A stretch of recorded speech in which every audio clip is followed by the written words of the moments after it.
dari Anda semua, saya ingin tahu sebelumnya, ada yang familiar nggak dengan pengertian atau teori sistem dunia ini?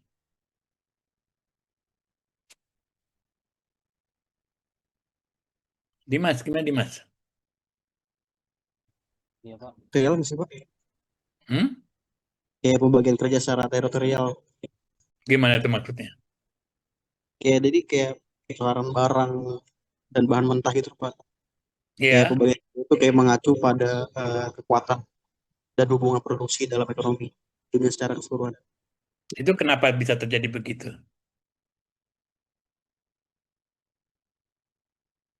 Gaji. Tenang. Nanti sepak bola masih jam 5:30, timnas kita. Hmm. Ayo,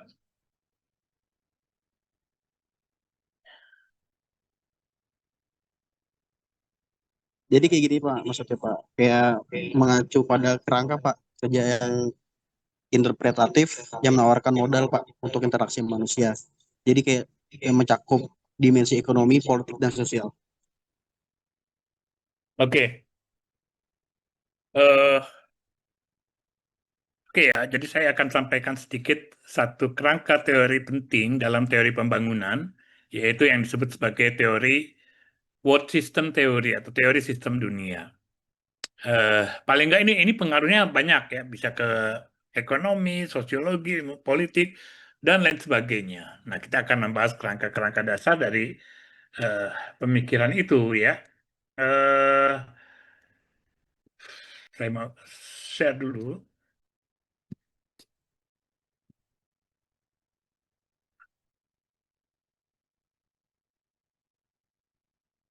Oke ya, Anda bisa lihat ya.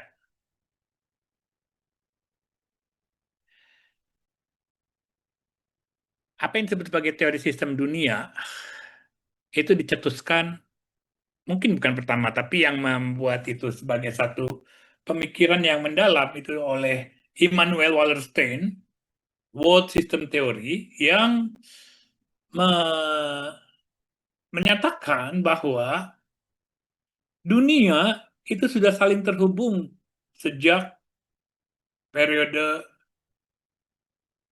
apalagi dari periode revolusi industri ya. Dari periode merkantilis, abad 15-16, dunia sudah saling terhubung. Ya, baik. Jadi tidak ada dunia yang betul-betul eh, terpisah dari yang lainnya. Kecuali waktu misalnya Jepang menutup diri dari dunia ya. Jadi dunia saling terkait. Jadi misalnya perdagangan internasional sudah terjadi di antar negara. Bahkan misalnya, Anda tahu jalur sutra?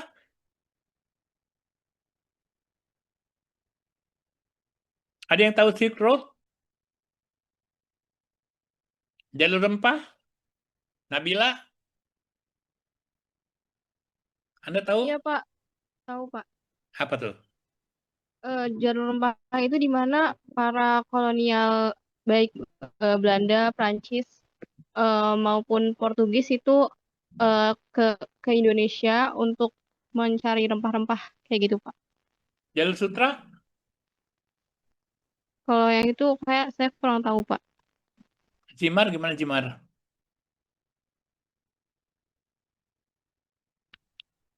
Jalur sutra itu setahu saya tuh jalur perdagangan kuno gitu Pak. Ya, Dari timur ke barat. ya. Antara siapa dengan siapa?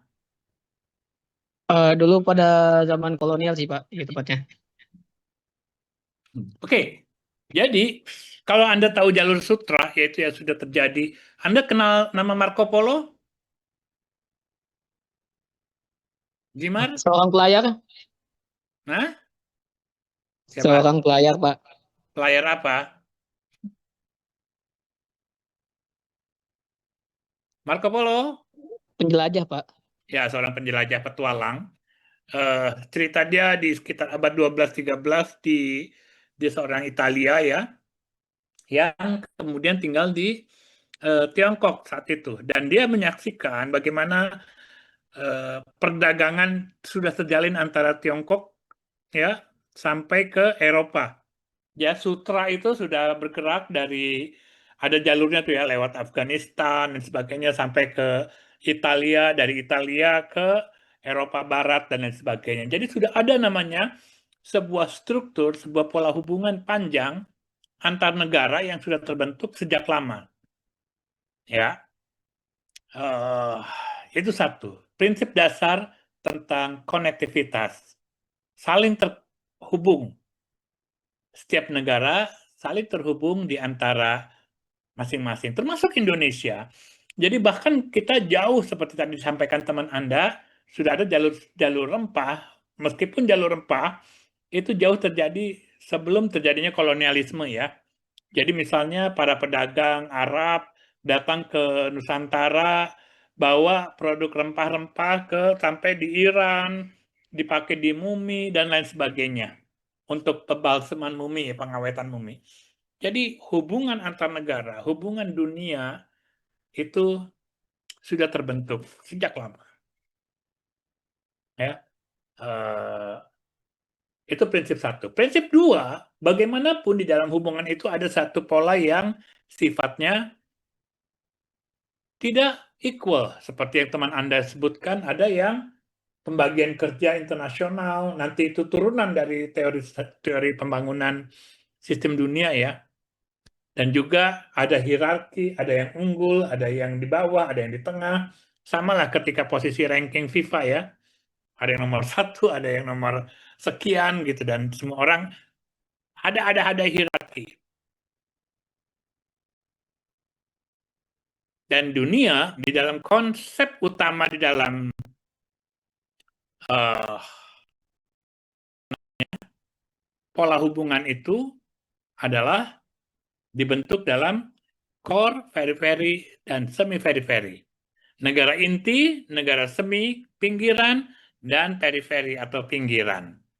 Jadi kalau kita mengikuti kerangka pemikiran dari Wallerstein, maka dunia akan ditunjukkan dalam pola hubungan seperti ini. Core, ada semi-periphery, dan periferi. Ini konsep yang penting ya.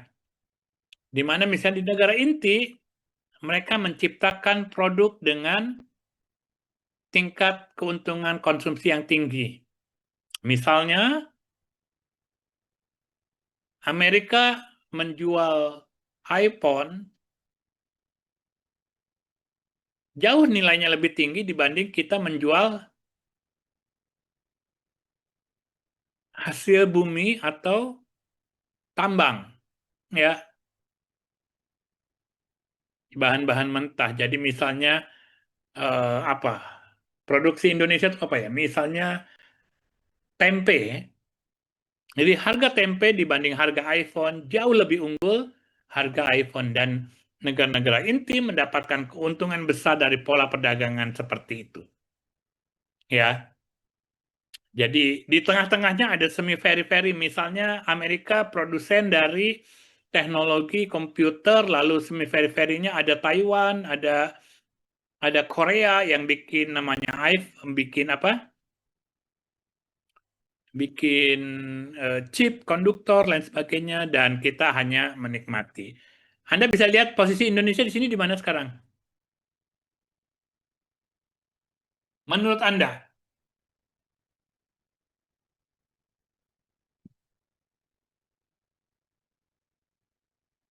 Hmm?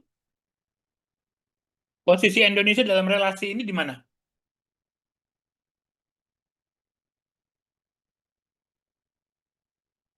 Halo?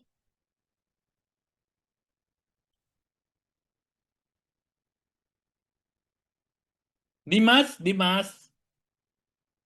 Dimas? Kamu lagi ngapain nih, Mas? Iya, Pak. Ya, Dimas. Posisi Indonesia di mana di sini? Di Asia, Pak.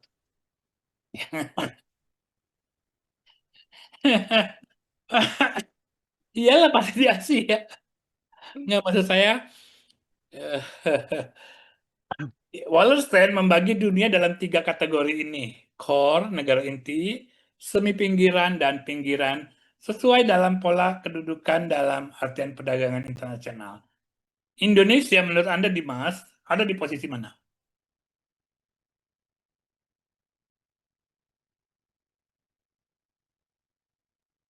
Maksudnya dari 3 pilihan ini, Pak. Iya, di dalam konsep Ah, inti dari teori sistem dunia, dunia dibagi 3 ini, core, semi periferi, dan periferi. Indonesia di mana? Semi mungkin, Pak. Hah? Di mana? Di semi.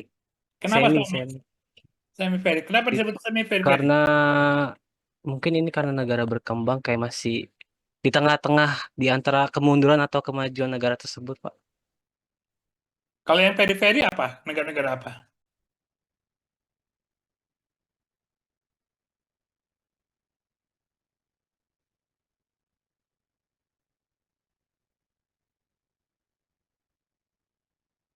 Apa, Dimas? Negara pinggiran ya, Pak. Mm-mm.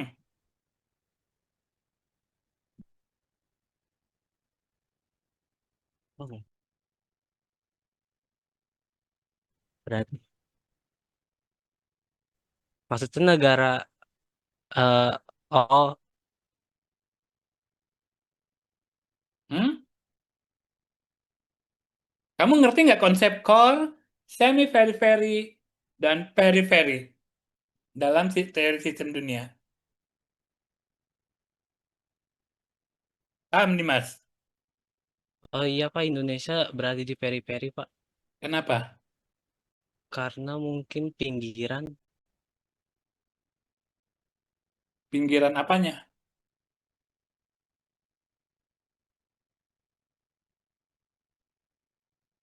Hmm? Mungkin karena masih ketergantungan juga, Pak. Makasih. Lulu, Lulu Khalifah. Lulu, Iya, Pak. di mana Indonesia tempatnya?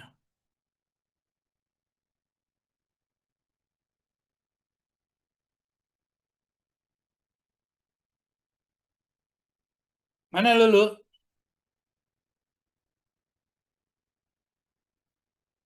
Lulu?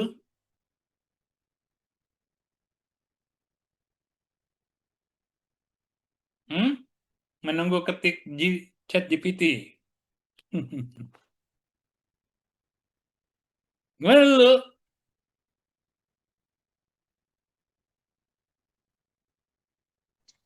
Iya, Pak.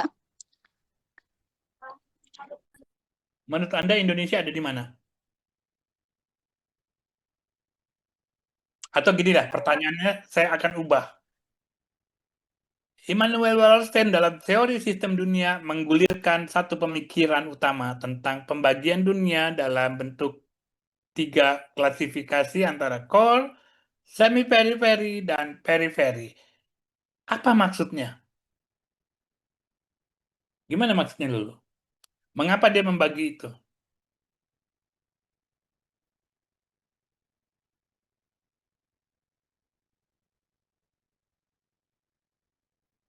Gimana dulu?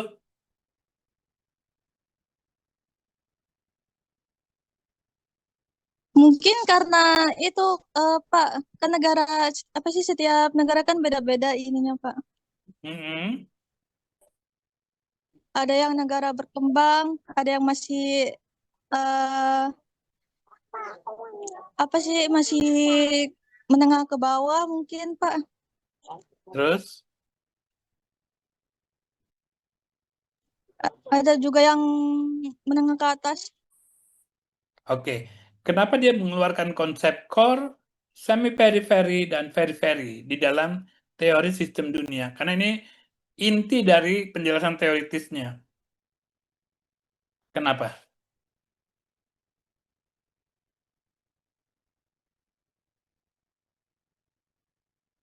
Hmm?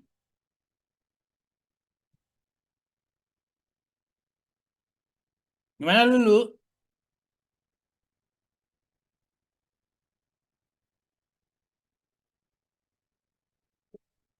Kalau itu saya kurang tahu, Pak. Oke, Olivia, Olivia, Saya Pak, ya gimana Olivia? Bisa menjelaskan?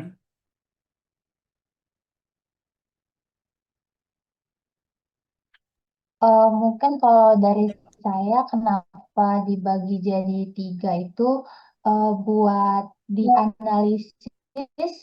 dianalisis dari struktur kekuasaan sama ketergantungan dari sistem ekonomi global setiap negara, Pak. Misalnya gimana contohnya? Kasih contoh.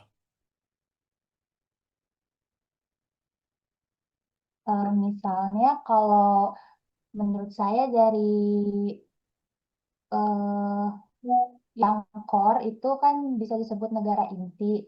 Mereka tuh lebih dominan dalam struktur sistem ekonomi global, jadi mereka yang lebih megang banyak kuasa di ekonomi global. Kalau yang semi periferi itu negara semi pinggiran. eh, Menurut saya kan kenapa semi pinggiran mungkin karena mereka tuh ada karakteristik campurannya, jadi bisa ketergantungan tapi nggak terlalu ketergantungan juga, bisa eh, maju tapi juga bisa mundur. Kalau misalnya yang terakhir itu periferi, negara pinggiran itu mereka yang eh, ketergantungan sama negara negara inti gitu, Pak. Dari mulai sistem ekonomi globalnya, terus sama sistem industrialisasi industri mereka. Ya, itu aja sih Pak menurut saya. Oke, eh, paling tidak dalam konsep ini, Immanuel Wallerstein ingin menjelaskan bahwa dunia sudah terhubung sejak lama, bagaimanapun di dalam pola hubungan itu berjalan tidak adil. Ya, ada yang di inti, semi periferi dan periferi dia melihatnya, yang dalam pola hierarkinya berbeda. Yang negara inti mendapatkan keuntungan besar dalam pola relasinya, misalnya Amerika, dia dalam perdagangan internasional ya, dia membeli sekarung kopi dari kita dan mereka menjual setumpuk iPhone. Jadi produknya jauh lebih tinggi dan lebih mahal sehingga mereka jauh lebih unggul. Begitulah yang dia bagi, ada core, lalu ada negara-negara semi periferi yang eh, seperti mulai beranjak seperti negara inti tapi belum sampai di situ, seperti misalnya Taiwan gitu ya. Mereka udah produksi laptop, produksi chips. Korea misalnya ya. Mereka udah mulai menjadi negara industri tapi masih dalam pola hubungan eh, yang timpang dibanding negara intinya. Kemudian yang periferi seperti misalnya Indonesia dan lain sebagainya yang kita bisa hanya memberikan tenaga kerja murah. Contohnya adalah eh, TKW, ya kan? Karena tenaga kerja Indonesia murah, bagi TKW digaji $5 sejam itu mahal, tapi buat orang sana $5 itu adalah murah, gitu ya. Jadi kita hanya bisa produksi kerja murah dan material bahan mentah seperti nikel yang lagi rame nih di Raja Ampat. Ya, kenapa dia berbeda dengan dengan Amerika? Karena misalnya kalau kita hanya bersandar daripada ini yang namanya sumber daya alam ya pasti akan habis karena dia tidak terbarukan.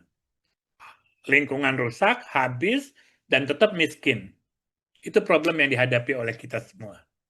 Maka kerangka teori ini membantu kita untuk menjelaskan bagaimana sifat-sifat hubungan itu terjadi. Ya. Nah, di dalam karakteristik teoritisnya Immanuel Wallerstein meneropong tentang bagaimana perkembangan kapitalisme secara global sejak abad 16. Dia membentuk pasar dunia, ada eksploitasi sumber daya dan buruh murah, lalu juga ada relasi yang timpang, yang tidak setara dalam perdagangan internasional seperti yang saya sebutkan. Misalnya Inggris di India, ya, melalui kolonialisme. Jadi Inggris sudah menjadi negara industri dan dia membutuhkan pasar bagi produknya, maka dia kolonisasi, menundukkan negara-negara seperti India lain sebagainya untuk jadi pasar. Di Indonesia, Belanda mempekerjakan kita menjadi kuli, tenaga buruh murah untuk produksi tanaman keras di dunia. Jadi, di dalam teori sistem ini, maka kolonialisme telah menciptakan peluang untuk negara-negara maju semakin maju dan kita semakin terbelakang. Kita tidak bisa bergerak dalam posisi ini, ya. Jadi dengan proses sejarah itu, Eropa menjadi kaya, tapi kita hanya begini-begini saja. Ya, jadi kita tetap dari zaman dulu ya produksinya adalah sumber daya alam dan tenaga kerja. Orang Indonesia apakah ada produk Indonesia yang mewakili teknologi? Ya enggak gitu loh. Kita paling perakitan aja. Tapi untuk masuk pasar-pasar global kita tidak bisa. Jadi negara miskin dalam posisi teoritis sistem dunia bukan karena memang kita dari awal brojol DNA-nya miskin, tapi karena kita ada dalam posisi yang di bawah rentan terhadap negara lain dalam sistem kapitalisme. Ya. Ini kritik-kritik terhadap asumsi teori modernisasi dan neoklasik. Jadi negara-negara berkembang ternyata ya tidak bisa menghasilkan produksi teknologi tinggi. Kita hanya tetap berada dalam kapasitas di bawah, ya. Dan kita akan selalu tergantung dalam pola relasi tersebut. Anda masih ingat kebijakan tarifnya Trump?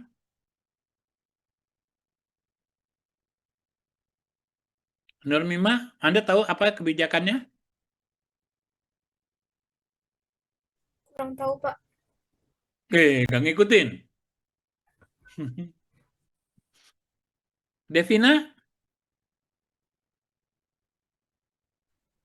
Kurang tahu, Pak. Oke. Amerika melihat ya bahwa terjadi defisit perdagangan, bahwa mereka lebih banyak impor dan barang-barang Cina ketika dalam hubungan dagang antara Amerika dan Cina, Cina dapat lebih banyak dibanding Amerika. Ya, lebih banyak yang dijual dan lebih banyak untung dibanding Amerika. Misalnya, Amerika dalam perdagangan dengan Cina menghasilkan $1.000, Cina menghasilkan $2.000. Trump tidak suka dengan ini, dia memutuskan untuk dikenakan tarif semua produk Cina dinaikkan, maka menjadi $2.000 sama-sama $2.000 lah gitu pendapatannya. Tapi inilah gambaran dari ketidakadilan tersebut. Ya, jadi bagaimana produk-produk dari negara-negara lain yang berkembang, misalnya Indonesia juga dibatasi, terkena tarif, maka di sini adalah kita bisa melihat ketidakadilan dalam sistem dunia itu. Yang negara-negara maju bisa menentukan secara satu arah bagaimana perdagangannya. Ya.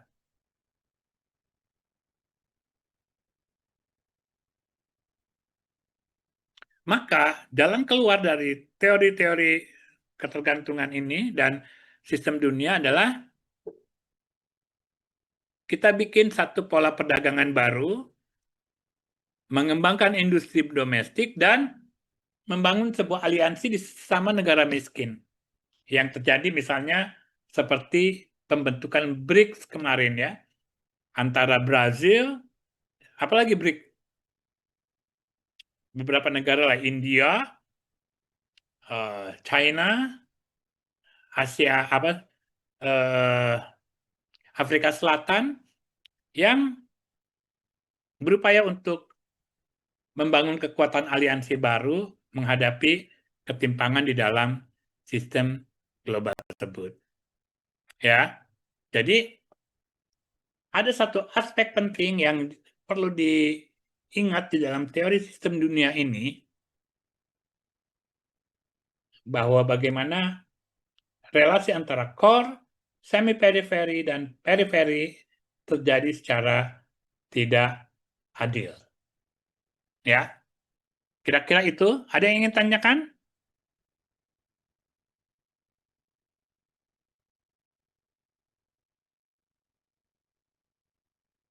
Saya mau tanya Muhammad Haikal. Muhammad Haikal.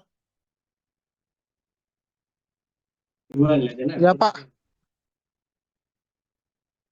Apa yang bisa Anda jelaskan tentang negara core dalam teori sistem dunia? Negara core itu kan ibaratnya kayak negara utama ya Pak, negara inti Pak. Oke. Terus? Kalau menurut saya sih, kalau negara core itu negara yang udah apa ya, ibaratnya dia nggak ketergantungan, dia malah yang ngasih bantuan ke negara-negara lain sih Pak. Oke. Kayak macam Amerika, terus Cina bisa nggak sih Pak? Cina, oke. Terus? Arab. Terus kalau negara core kan juga ibaratnya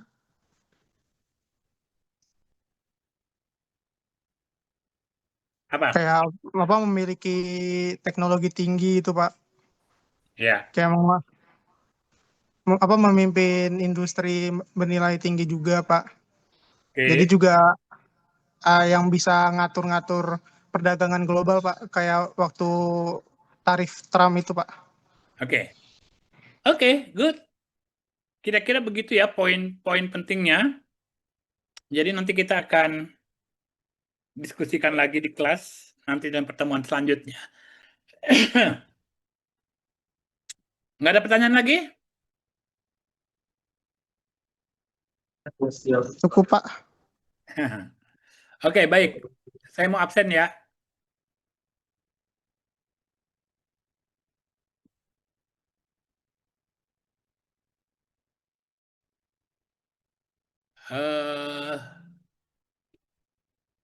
dia putus ya dia.